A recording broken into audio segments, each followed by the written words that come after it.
c'est Céline qui nous a écrit. Elle nous dit quels sont les bienfaits des tapis de marche. Est-ce que c'est bon pour la santé et surtout, est-ce que ça peut remplacer la marche quotidienne, notamment quand on est en télétravail?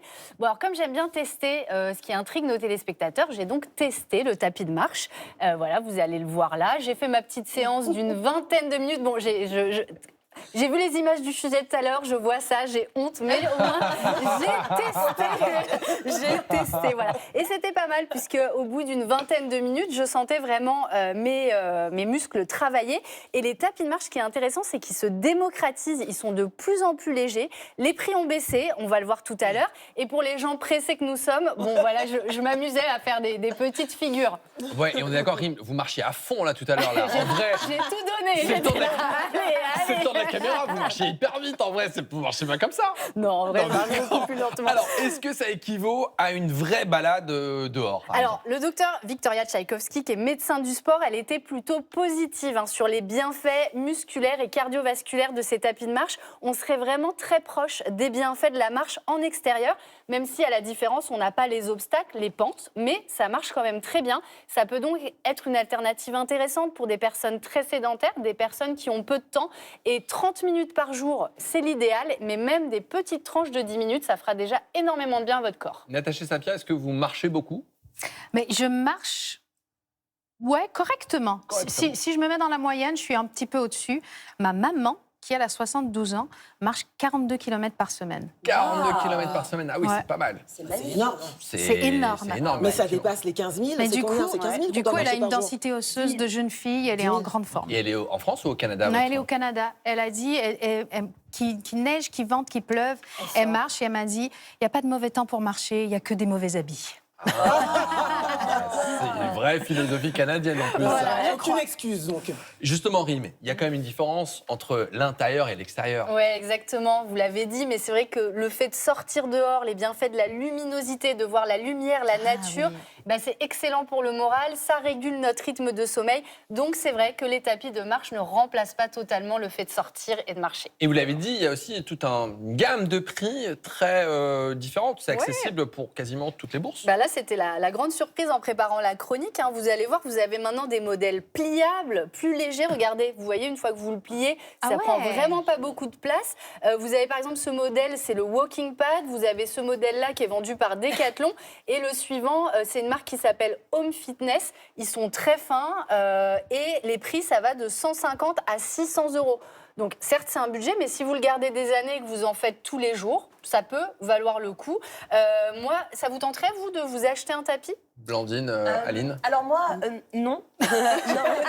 Merci d'avoir contribué à... Mais moi, pareil, ça va devenir un porte-manteau. Non, parce que Ah oui, ça. comme l'elliptique que j'ai chez moi. Parce que j'ai un chien et que j'habite en face du bois. Et que du coup, voilà, c'était pour montrer un petit peu. Et donc en fait, voilà, ça me permet. Et puis même moi, c'est ma petite parenthèse. Mais je trouve que c'est un super truc. J'ai une copine qui en a un tout fin. Elle le glisse. Elle habite dans un petit appart. Elle le glisse sous son canapé. Et en fait, elle le sort. Elle fait ses 10 000 pas parce qu'elle travaille à la maison. Et voilà. Et c'est très très efficace. Et justement, il y a des petits conseils à donner pour bien choisir ce tapis de marche. Oui, donc déjà de faire attention à la taille de la bande de marche, parce que si vous êtes très grand, par exemple, il y a plus de risques de chute. Une vitesse suffisante, en général, les tapis de marche que je vous ai montrés, ils vont pas au-delà de 10 km/h. Donc si vous vouliez courir en plus, ça peut vous limiter. Pour la sécurité, faire attention à ce qu'il soit bien stable au sol. Et vous avez vu, avec les barres de sécurité, c'est quand même mieux. Et surtout, attention en cas de trouble de l'équilibre. Et puis si vous avez plus, alors le chiffre m'a un peu fait mal, mais plus de 40 ans et que vous n'avez pas fait de sport depuis longtemps, ça peut être pas mal de demander conseil à votre médecin. Plus de 40 ans? C'est ce que la médecin du sport m'a dit, j'étais là. Bon, ok. Non, mais si on a été sédentaire, Voilà. qu'on a de l'hypertension, du diabète, et que tout d'un coup, on se dit, tiens, je vais me remettre au sport. D'accord. On se dit, dans le cadre de la reprise du sport, demander conseil, un avis. L'idée, c'est de faire du sport, on est bien d'accord. Mais non, à 40 ans, on est encore jeune, ne vous inquiétez pas. Ouf, merci Jimmy. Voilà un mythe qu'il ne démontrera pas. Rim, comment on fait pour vous écrire? Sur donc, le mail rim@allodocteur.fr et WhatsApp 06 58 75 04 71. Et tout de suite, je vous propose de prendre le pouls de la France. Et nous sommes en Côte d'Or, du côté de Dijon, à la découverte d'un laboratoire de haute technologie. Des chercheurs étudient notre motricité à la loupe pour développer des outils de rééducation. Et vous allez le voir, c'est vraiment impressionnant. C'est Idali, Julien Nativel et Olivier Berry. Vu du ciel, Dijon dévoile les splendeurs de son passé. Les traces des ducs de Bourgogne sont partout. Dans les palais, les clochers, les maisons à colombages. Mais la cité médiévale s'accommode volontiers au monde moderne et à ses nombreuses innovations. Démonstration.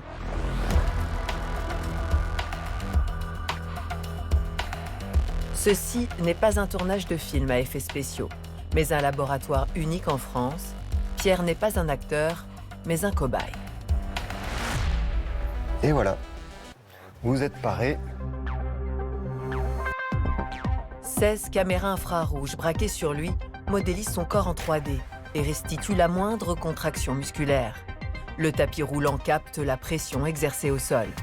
Le mouvement est ici décortiqué, décomposé milliseconde par milliseconde. À gauche, on a la cinématique de Pierre. Donc on peut voir, on a les 2 pieds, le genou droit, la hanche. Et à droite, on a l'activité musculaire donc de ses mollets, ici de son mollet droit et ici de son mollet gauche. Ces chercheurs étudient les mécanismes qui régissent nos mouvements tout au long de la vie. Tous les jours, on doit s'adapter à plein de choses. Des fois, on bouge rapidement, des fois plus lentement, en fonction des besoins que l'on a. Pour cela, notre système nerveux, il doit piloter notre corps différemment. Mais on étudie aussi comment le système nerveux s'adapte aux modifications qui apparaissent avec l'avancée en âge. Il est des gestes d'une infinie complexité. Et c'est le cerveau qui en est le pilote. C'est justement tout l'enjeu de ces études, explorer l'impact de l'activité physique sur notre santé cognitive. À quelques mètres de là, des expériences sont menées sur l'animal. C'est des rats qui ont été entraînés. C'est bien les lolos. Allez. Ces rats appliquent à la lettre les recommandations sanitaires. Ils courent exactement 30 minutes par jour. On met ces animaux sur le tapis, on leur fait faire un protocole d'activité physique et après on regarde au niveau cérébral ce que ça donne. Cette cure sportive a-t-elle généré des changements majeurs dans le cerveau de ces rats? Donc là, ici, on voit comme structure cérébrale l'hippocampe et juste au-dessus, c'est le cortex. C'est là, dans ces zones, que l'on va rechercher une protéine bien particulière, la BDNF. Elle joue un rôle crucial dans le fonctionnement de notre mémoire et de nos apprentissages. Elle est ici exprimée en rouge. Là, on est dans une coupe cérébrale, donc on a des neurones, et ici, on a des vaisseaux sanguins. Et donc là, on est chez des rats qui n'ont pas couru, donc des rats sédentaires, et on voit qu'on a une expression du BDNF qui est relativement faible. Et si on regarde chez des rats qui ont couru, qui ont fait de l'activité physique, on voit une expression beaucoup plus intense de cette protéine au niveau des vaisseaux cérébraux. Et donc là, on vient de montrer que chez les rats qui ont couru, on a une augmentation d'expression de cette protéine, et donc on va avoir une amélioration des fonctions cognitives en lien avec cette activité physique. Conclusion, le cerveau a besoin d'exercices physiques pour être performant. Mais existe-t-il des mouvements plus efficaces que d'autres? Romuald Lepers explore une piste prometteuse, la marche en descente. Descendre des escaliers ou marcher en descente, comme le sujet ici, permet de contracter son muscle et de l'étirer. C'est ce qu'on appelle en fait la contraction excentrique. D'un point de vue musculaire, c'est plus sollicitant.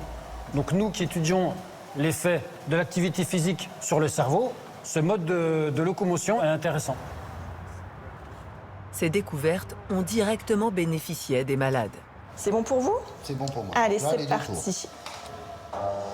Benoît a survécu à un infarctus. Il est aujourd'hui en rééducation, mais au lieu de marcher en descente, il pédale en arrière sur ce vélo entièrement imaginé par le laboratoire. Je freine, entre guillemets, le moteur. Je le ralentis. J'ai repris beaucoup de force et c'est vrai que la rééducation cardiaque est vraiment très intéressante. Ce vélo est une solution parmi tant d'autres issues des recherches de ce laboratoire. Le mouvement n'a pas fini de révolutionner la santé.